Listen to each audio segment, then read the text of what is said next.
राज्यात गेल्या 4-5 दिवसांपासून थंडीचा कडाका पाहायला मिळतोय। पुण्यात सुद्धा या मोसमातलं अगदी नीचांकीचं तापमान गेल्या 2-3 दिवसात होऊन गेलं। आज सुद्धा तितकीच थंडी आहे। म्हणजे एकंदरीत पाहायला गेलं तर राज्याचं सध्या हिवाळी अधिवेशन चालू आहे आणि अधिवेशनात सुद्धा बरेचसे नेते हे आजारी असल्याचं सांगितलं जात आहे। कारण नागपूरमधलं सुद्धा हवामान इतकं म्हणजे कमी झालेलं आहे पारा तिथला सुद्धा।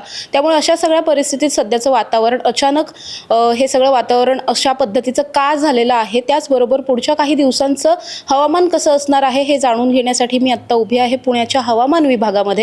माझ्याबरोबर होसाळीकर सर आहेत आणि सरांकडून जाणून घेणार आहोत की सध्याचा हा मोसम कसा आहे आणि पुढच्या काही दिवसांचं वातावरण कसं असणार आहे। सर, अचानक पारा इतका खाली जाण्याचं काही कारण आहे का? सर्वसाधारण डिसेंबर महिन्यामध्ये राज्यामध्ये अशा प्रकारचा गारवा निर्माण होतो आणि खास करून मध्य महाराष्ट्र, मराठवाडा आणि विदर्भ म्हणजे महाराष्ट्राच्या आतले जे जिल्हे आहेत, विभाग आहेत, त्या ठिकाणी कोकण वगळता तापमानामध्ये घसरण सर्वसाधारणतः आपल्याला दिसते। मध्य महाराष्ट्रामध्ये जर का आपण बघितलं, जसं आपण म्हणालात त्याप्रमाणे गेल्या काही दिवसांमध्ये तापमान जे आहे ते एक आकडी बऱ्याच वेळा येतं आहे। म्हणजे त्याच्यामध्ये अहमदनगर आहे किंवा धुळे आहे, नंदुरबार आहे, जळगाव आहे, पुणे आहे, नाशिक आहे, या सर्व भागामध्ये बऱ्याचदा 8 डिग्रीच्या आसपास तापमान येतं।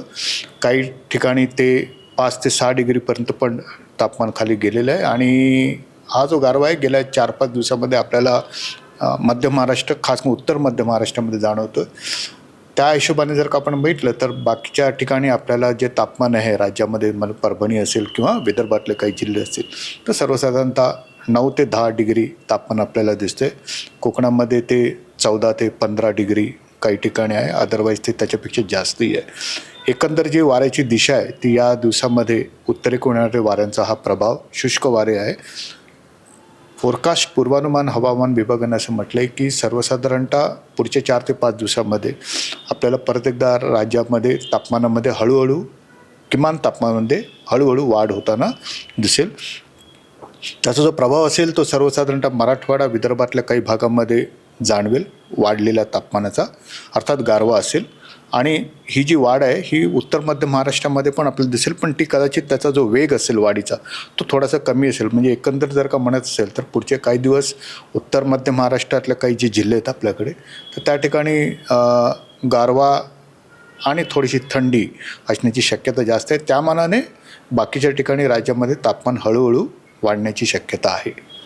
सर, तुम्ही आता जे काही समजून सांगितलं आम्हाला, हेच सगळं इथल्या मॅपच्या आधारावरती हे वारे कसे वाहतील पुढच्या दिवसांमध्ये आणि कसं एकंदरीत थोडंसं टेम्परेचर असणार आहे?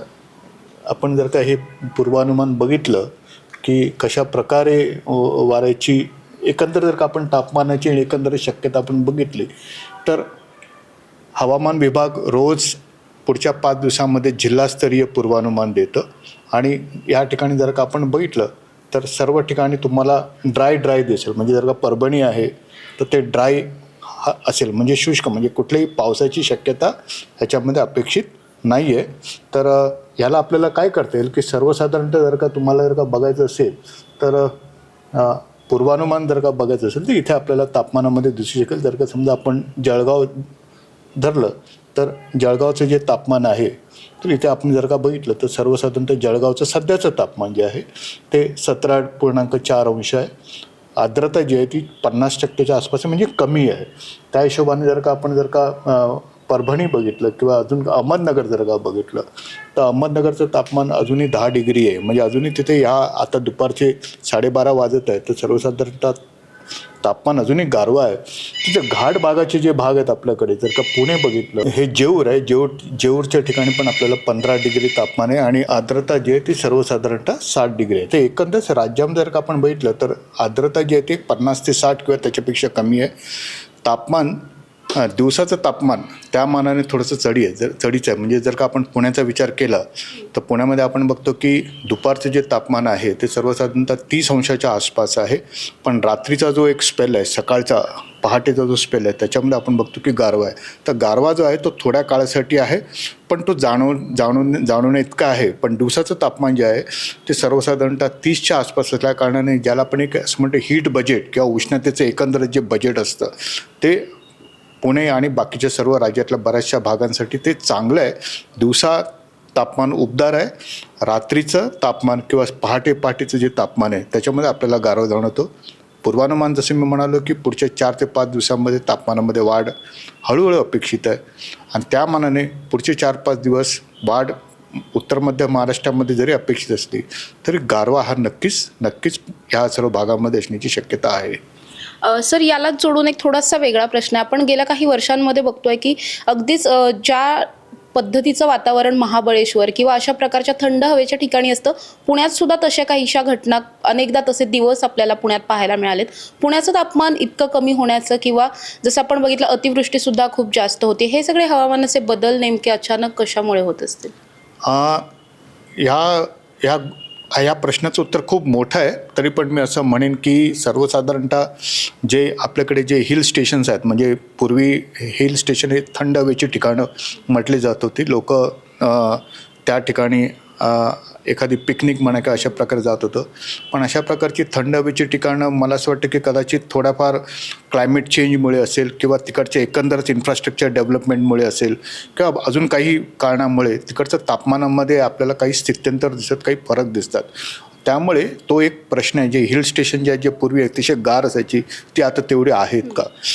प्रश्न असा आहे की पुण्यामध्ये एवढं तापमान खाली का गेल्या काही दिवसांमध्ये. तर सर्वसाधारणतः पुण्यामध्ये पण जर का आपण बघितलं तर एकंदरच काही वॉटर बॉडीज आहेत, काही ठिकाणी आपल्याला डोंगराळ भाग आपल्याकडे आहे, घाट भाग एका बाजूला आपल्याकडे आहे. तर ह्या सर्वांचे एकंदर परिणाम म्हणून पुण्याच्या काही भागामध्ये आपल्याला तापमान खाली जाताना दिसते. वाऱ्याची दिशा, त्याची तीव्रता आणि एकंदरच त्याचा जो अवधी आहे तो किती आहे याच्यावरती त्या ठिकाणचं तापमान सर्वसाधारणतः ठरतं. पुण्यामध्ये सध्या ह्या गोष्टी अनुकूल आहेत. पुणे आणि त्याच्या आजूबाजूच्या भागामध्ये, फक्त पुणे नाही, पुणे आहे, नाशिक आहे, उत्तर मध्य महाराष्ट्रातले जे जिल्हे मी मगाशी म्हणालो धुळे वगैरे आहे, या ठिकाणी वाऱ्याची दिशा अनुकूल असल्या कारणाने आपल्याला तापमानामध्ये घट दिसते. अर्थात हिवाळा सतत राहत नाही, तो त्याच्यामध्ये परत एकदा तापमानामध्ये बदल होताना आपल्याला दिसतो. आणि तशा प्रकारचे इशारे जर का कोल्ड वेव्ह असेल तर काही दिवसापूर्वी हवामान विभागाने म्हटलं होतं की राज्यामध्ये पुढचे 2 ते 3 दिवस शीतलहर असण्याची शक्यता आहे. मग तशा प्रकारचे इशारे आणि मग त्याच्या अनुरूप जे काही इम्पॅक्ट बेस्ड फोरकास्ट असतं, म्हणजे काय करावं आणि काय करू नये, अशा प्रकारचे सल्ले हवामान विभाग देत असतं. नक्कीच आपण बघतोय की जसं सरांनी आपल्याला सांगितलं, गेल्या काही दिवसांमध्ये जो पारा अचानक खूप जास्त घसरला होता, पुढच्या कदाचित 4-5 दिवसांमध्ये हळूहळू थोडंसं तापमान वाढण्याची शक्यता आहे. ज्या पद्धतीचं वातावरण आत्ता आहे तसं वातावरण न राहता थोड्या अंशाने का होईना पण थोडीशी गरमी जी आहे ती वातावरणात आपल्याला जाणवताना पाहायला मिळेल. आत्ताही पाहिलं तर पुण्याचं वातावरण खूप जास्त थंड आहे, म्हणजे दिवसाच्या वेळीसुद्धा अनेक ठिकाणी आपण बघतोय की खूप जास्त थंडी जाणवते. उन्हात उभं राहिलं तरीसुद्धा ऊन जाणवत नाही, अशा प्रकारचं एकंदरीत वातावरण सध्या पुण्यात झालेलं आहे. त्यामुळे सर्वच पुणेकरांनी स्वतःच्या आरोग्याची, लहान मुलांची आणि ज्येष्ठ नागरिकांची काळजी घेण्याची गरज आहे. त्याचबरोबर पुढच्या काही दिवसांमध्ये हे वातावरण थोडंसं नॉर्मल झालेलं सुद्धा आपल्याला पाहायला मिळेल. कॅमेरा पर्सन निलेशसह Samruddhi Jadhav, top news Marathi, Pune. Tours and travels विश्वातील एक विश्वसनीय नाव मँगो हॉलिडेज घेऊन आले आहेत धम्माल फॉरेन टूर्स खास तुमच्यासाठी. एक्झॉटिक युरोप 17 रात्री 18 दिवस, साऊथ आफ्रिकन सफारी 9 रात्री 10 दिवस, नॉर्दर्न लाईट्स 8 रात्री 9 दिवस, दुबई अबुधाबी 5 रात्री 6 दिवस, व्हिएतनाम कंबोडिया 8 रात्री 9 दिवस. तर आजच आपली सीट बुक करा आणि आपल्या फॉरेन टूर्स मेमोरेबल करा. मँगो हॉलिडेज म्हणजेच अविस्मरणीय सहलीचा अनुभव. मँगो हॉलिडेज, 4था मजला, स्वोजस कॅपिटल अतिथी रेस्टॉरंटच्या वर, लॉ कॉलेज रस्ता, पुणे 4. संपर्क पुणे 83 839 505 किंवा 80 80 81 74 54. मुंबई 83 839 503 किंवा 96 53 18 74 78. Come on guys, hurry up. यार सुन ना, एक ब्रेक ले लेते हैं. Guys, I'm telling you, तुम लोगों को सही से ट्रैकिंग नहीं आता. But that's okay, you can learn. रोज का ढक्कन देना. ये रेड वाला है, सही वाला देना. अबे ढक्कन,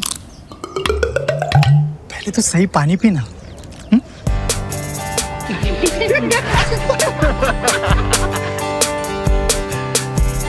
Manikchand Oxyrich, proudly Indian.